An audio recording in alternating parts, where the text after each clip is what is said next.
right, everybody. Exciting, exciting. We are going to be working with sphincters. Isn't that a fun word to say? Sphincters. So, let's learn about sphincters and the issues that can happen with your sphincters. So, today our main topic is going to be, let's just work on acid reflux or heartburn.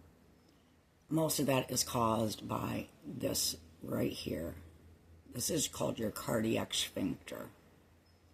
We're going to work on that one in this video. And then if you guys are interested with GERD issues, with other kind of stomach issues, let me know, and I'll work with you on that. Because there's numerous sphincters that we need to work through. So we've got the cardiac sphincter, which is up here. And then the next one you have is the pyloric sphincter, which that is where your stomach goes in, like this one right here. It would be over here. But the problem with that is, trying to help you guys with that, their stomach can go, I've measured people's stomachs, and crazy enough, I've seen people's stomachs go all the way into their pelvis. So, to use a diagram like this is really not helpful, because it shows that this is where your sphincter is, and it may be way down here. It's amazing. So that sphincter then goes from the stomach to the small intestines. And then your next sphincter, which is an easier one to find, is the ileocecal sphincter, which goes from your small to your large intestines. And that typically would be on the right lower side. And that one's a little bit easier, and then I can do a video on that one because that's a lot more easy to find. And then, of course, your last one's your anal sphincter. But today we're going to work with this. We're going to work with the cardiac sphincter. So, here's the situation with cardiac sphincter. A sphincter is, what I was taught was, it's kind of like giving a kiss. What I'm going to do is I'm going to get a rag on, and I'm going to show you, using a rag, what your sphincter does. Because I think in order for us to heal, it's so much more powerful when we understand something. It kind of gives you that boost of, ability to believe into something. And then you understand how it works and why you're doing what you're doing. And it is like a brain connection. Connecting to our brain is crucial. It's the key. All right. So your sphincter, I'm going to use my nifty little rag here. So this is what our sphincter is doing. So this is, let's say this is the esophagus. And then right here, it's leading in from the esophagus going through this sphincter. Let's just pretend there's a sphincter right here. And then that goes into your stomach. So when we eat, the food's supposed to go down, right, into the stomach, which is here. Drops into the stomach. And the stomach then creates all this acid. It's what breaks everything down. It's how we get our nutrients, and how it prepares it to get to the colon, which surprisingly is where all of our fluid is pretty much taken in the colon. I mean, we use all that fluid all the way through. So we need that. But we need it to keep going down, right? All right. So here's your sphincter. And this is what your sphincter is doing. So think of it like it's a kiss. So the sphincter is twisting. And then it's releasing. It's twisting. It's like wringing. Like, think about you're wringing the cloth, right? Wringing. And then as you're wringing, gravity, guess what? Pushes it down. Plus, these muscles are the intention of the way they wring, is that they're wringing to pull it down. So that's what a sphincter does. It releases, and it does. So it's pushing it down, right? And it does this. This is the automated system. We don't have to think to breathe, and we don't have to think about, is our sphincter gonna work? Oh, come on, sphincter, work. No, it's automated. It's the, system, part of our system that we don't have to think about. It's pretty cool, right? So this is what it's doing naturally. All right. So now we get impacted, we get stressed, we're holding tight, we get boom, we get a punch, or whatever. We get in a car wreck, bam, we hit that sphincter. And then that sphincter can just stop, where it's not, it's just kind of like hanging there. It's barely what I call moving. We call this the washing machine. It's doing this. It's like agitating, but it's actually pressing up and it's pressing down. It's not, squeezing and pushing down. It's just in this state of this. And it stays that way until somebody messes with that, until we get something that interferes with it to go back into its motion. Now, crazy enough, let's say that, however, there's a million different reasons, the sphincter starts going the wrong way. Now we got it going backwards. Boom, guess what? It's pushing the fluid up. It's going backwards, counterclockwise. Oh, now gravity's still pressing it, but the sphincter is now pushing it up. And guess what it's doing? It's grabbing the acid or the food that's coming in, and your food has already started breaking down in your mouth, right? It's already getting the process of breakdown, and then our saliva, has some acids to it, of course, because it's what helps break down. It's just part of the makeup.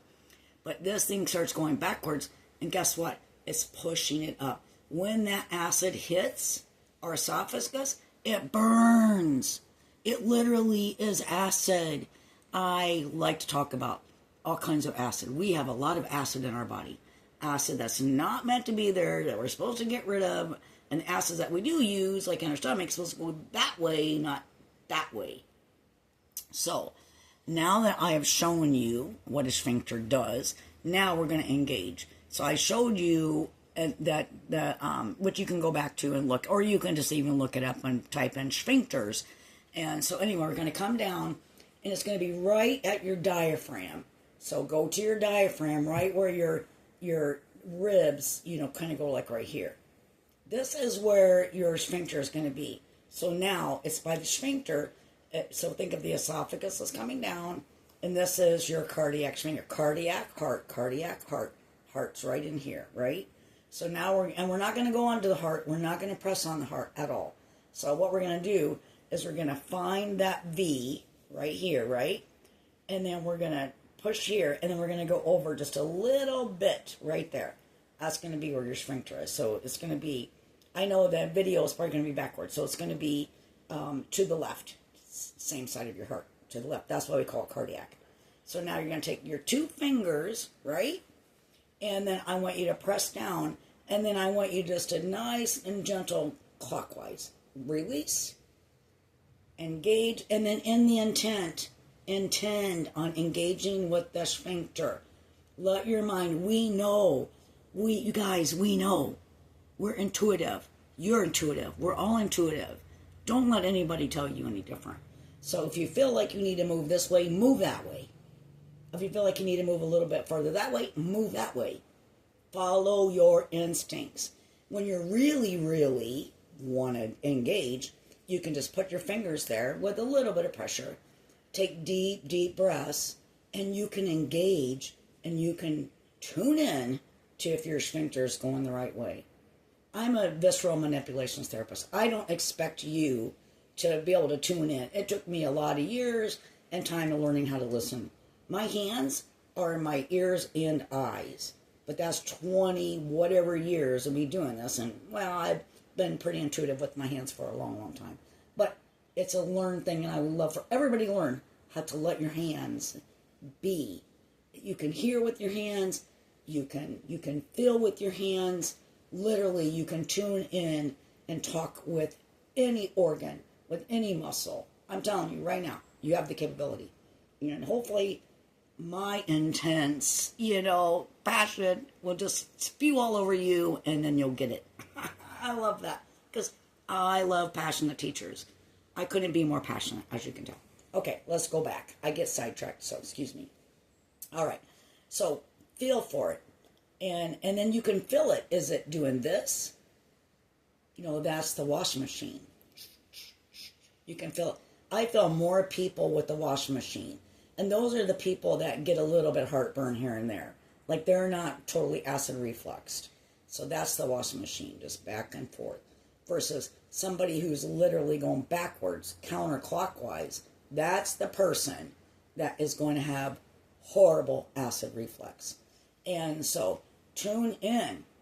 Close your eyes, literally, and close your mind and just tune in. And let your intuition, let your fingers, it'll tell you, is it going back and forth? Or is it going, you'll feel it. It'll be like the towel. It'll release. Then it'll turn, and then it releases. Then it turns, and then it releases. If it's going counterclockwise, you'll feel it. It'll literally be pulling you and then releasing. Pulling you and then releasing. All right.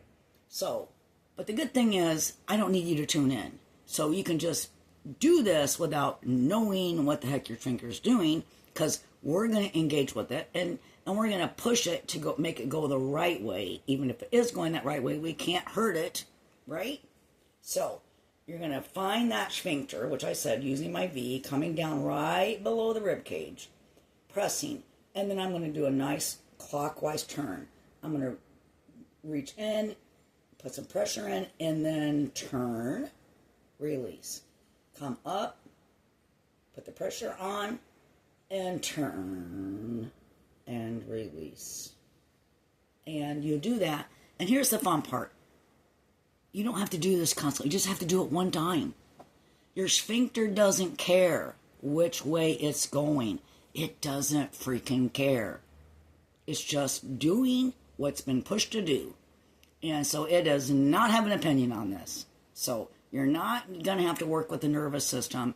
All you got to do is just say, hey, sphincter, you're supposed, go this way, go that way, go that way, go that way.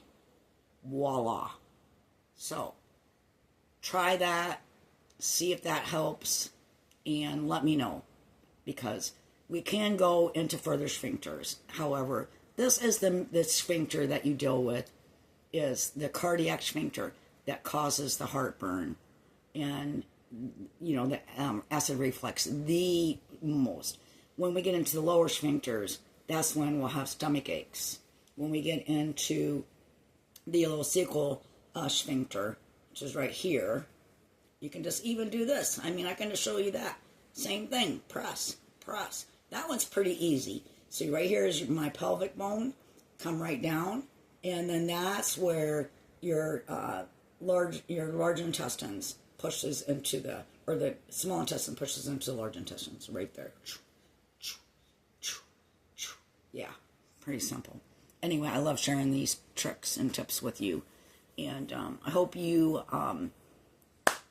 find it helpful and healing. And I know that this is amazing information, and I wish that everybody would spread the news, because if we feel good, we're not in pain, we raise our frequency, and that's what I'm all about, is we've got to feel good. We've got to put out the good vibe, because when our body feels good, we feel good, and it puts us in a good headspace. Let's all join in a good headspace. Much love to all of you.